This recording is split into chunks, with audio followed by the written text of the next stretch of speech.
All hail Brandon Stark, first of his name and ruler of the Seven Kingdoms. Well, this was unexpected. Against all odds, the three-eyed raven has taken the throne.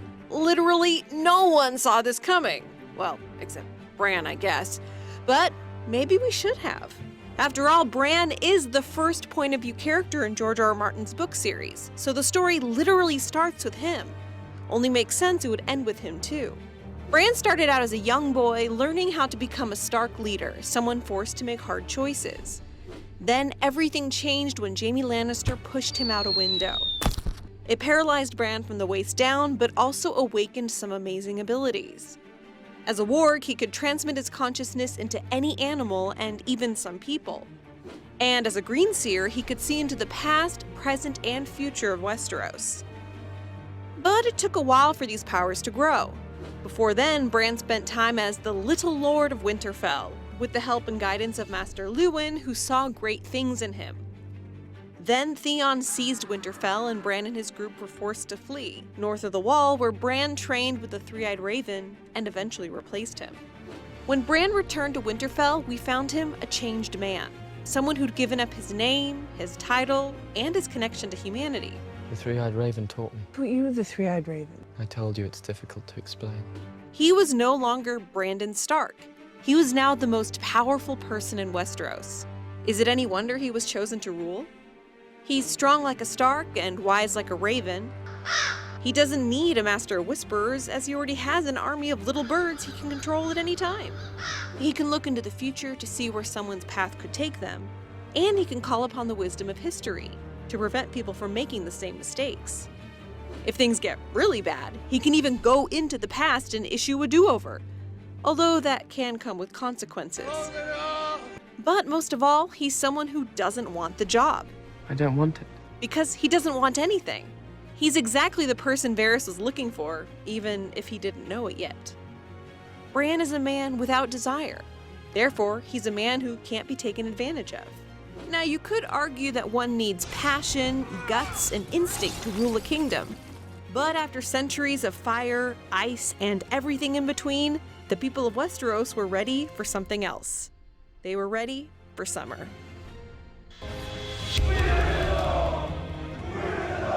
Westeros may have a new ruler, but it's one kingdom short. The North has its own queen. As the democratic lords of Westeros declared Bran their new king, Sansa Stark told him the North was seceding, and just like that, they were free again. All thanks to Sansa, a fitting end for Game of Thrones' strongest, smartest, and toughest leader. She's come a long way since the series began. Sansa started out as a love-struck girl who'd accepted the role she'd been given. He's so handsome. She dreamed of being a lady, a wife, and a queen. But the fantasy came crashing down after her father was murdered before her eyes. Afterwards, she spent years being abused, mistreated, and underestimated by the people around her. Joffrey tortured her, Cersei and Littlefinger manipulated her. She was married off to 2 men, Tyrion and Ramsay, without her consent. She was seen as the little dove, a young and naive girl you didn't have to take seriously. But her innocent exterior hid a brilliant mind. She was smart and clever, and she knew how to survive. She spent time studying the people around her, learning how to play their games, and eventually how to master them. Marjorie showed her how to be cunning, Cersei taught her to see through the lies. Even Peter Baelish, who acted as if everyone was wrapped around his little finger, eventually could not keep up with her. She combined Marjorie's wits, Cersei's strength, and Littlefinger's tricks with her own loyalty and love for her family. Jon Snow may have been named king in the North, but Sansa was the Lady of Winterfell, a strong leader that the North respected, as well as a force to be reckoned with. You want to say You're going to die tomorrow, Lord Bolton. Sleep well. While Jon chose to follow his heart by allying with Daenerys Targaryen before she burned all of King's Landing, Sansa knew where her focus belonged, with her people, and eventually it paid off. A lady came into her own before our eyes. She found her strength and her voice, and she used both to fight for the people she loved and won. That's something only a true queen could do. Jon Snow was a man destined for greatness, but he ended up right back where he started. After killing Daenerys Targaryen to save the world from her tyranny, Jon was banished to the Wall, becoming a brother of the Night's Watch once more. It was a bittersweet end for a man who seemed so crucial to Game of Thrones that he was brought back from the dead. Jon grew up believing he was a bastard, I'm not a Stark. someone who didn't fit in and would never measure up to the real Starks. Instead of complaining about it or conspiring, he worked hard to prove himself. He started by joining the Night's Watch so he could protect the realm like his uncle Benjen. He fought, he spied, he saved lives, a lot. Eventually, he gained support of his brothers, became Lord Commander of the Night's Watch, and brought peace with the wildlings. It didn't go well for some. For the Watch. Luckily for us, Jon was brought back from the dead to fight once more, and fight he did. He regained Winterfell for House Stark, was named the new king in the north. He also teamed up with Daenerys to save Westeros from the Night King. Sure, he bent the knee to do so, but we all knew that wouldn't last. When it was discovered that Jon Snow was actually Aegon Targaryen, the lawful son of Rhaegar Targaryen and Lyanna Stark, that seemed to confirm his destiny to rule the Seven Kingdoms. So much so that Daenerys begged him to keep it a secret. But he couldn't skate by on the Targaryen name alone. If Game of Thrones has taught us anything, birthright isn't enough. You have to earn your place. Daenerys failed to earn her place, especially after choosing to burn King's Landing to the ground. Eventually, Jon stood up to her, did what he thought was right, and paid the ultimate price. But at least Ghost, the good boy, got his pets. The story ends with Jon Snow heading north of the Wall, and it's left unclear if he's going to return. He was a good leader and a kind man, but that's not enough for a king. The throne just wasn't where he was meant to be. Daenerys Stormborn of House Targaryen, first of her name, Queen of the Andals and the First Men, Khaleesi of the Great Grass Sea, Breaker of Chains, and Mother of Dragons, is no more. After 8 seasons, Daenerys finally crossed the Narrow Sea and took the Seven Kingdoms. But right as she was about to take her seat on the Iron Throne and make plans to conquer the world, Jon Snow put an end to her journey. It was a tragic and violent end to Game of Thrones' most controversial anti-hero. Daenerys got her start in Essos, where her brother Viserys treated her like a bargaining chip. You don't want to wake the dragon, do you? But she quickly grew to believe he was not destined to rule the Seven Kingdoms, she was. He was no dragon. For the longest time, Daenerys truly felt she was the rightful queen. She was, after all, the last heir in a long line of Targaryen rulers who'd first come to Westeros after the doom of Valyria. However, as she learned from Viserys, destiny and ambition aren't enough. She'd have to put in the work. Which she did, even if it was sometimes unsuccessful or downright horrifying. First, she gained the support of the Dothraki, eventually murdering their leadership and becoming their High Khaleesi. She also liberated several slave cities across Essos, bringing freedom to millions of people and changing the continent forever. Did she always make the right decisions?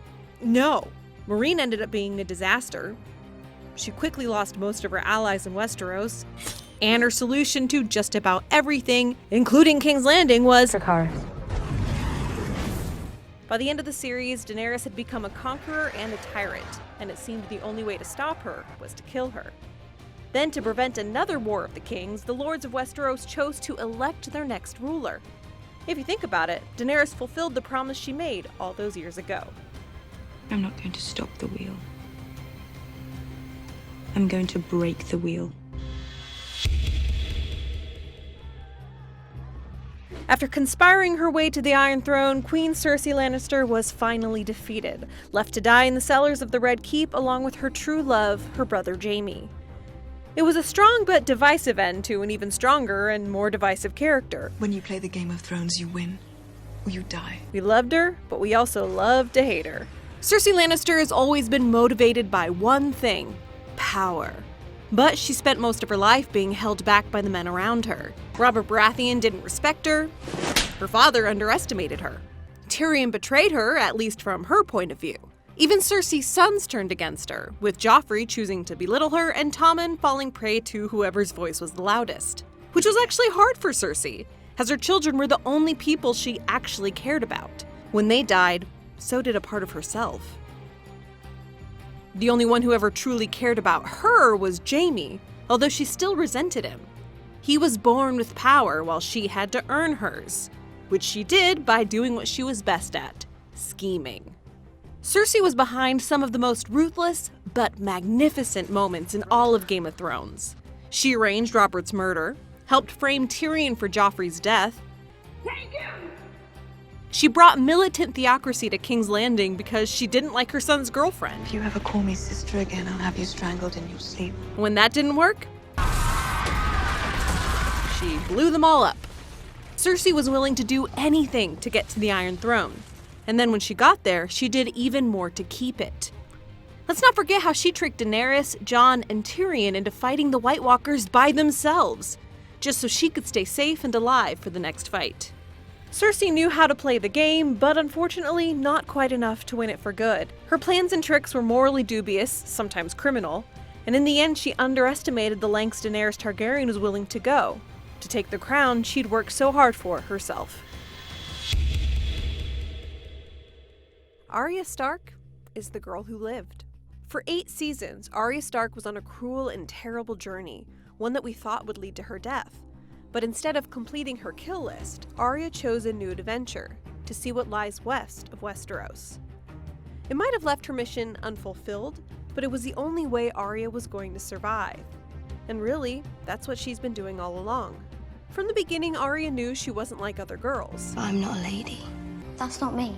Luckily, her father was Ned Stark, who let Arya pursue her own interests, even going so far as to hire her a dancing master, Syrio Forel, who taught her everything she needed to survive, fight, and one day, even defeat the God of Death. What do we say to the God of Death? Not today. When Ned Stark was beheaded by King Joffrey Baratheon, something changed in Arya. She dedicated her life to revenge with her famous list of people to kill. Some she murdered herself, others died differently. But every name on that list eventually met their end.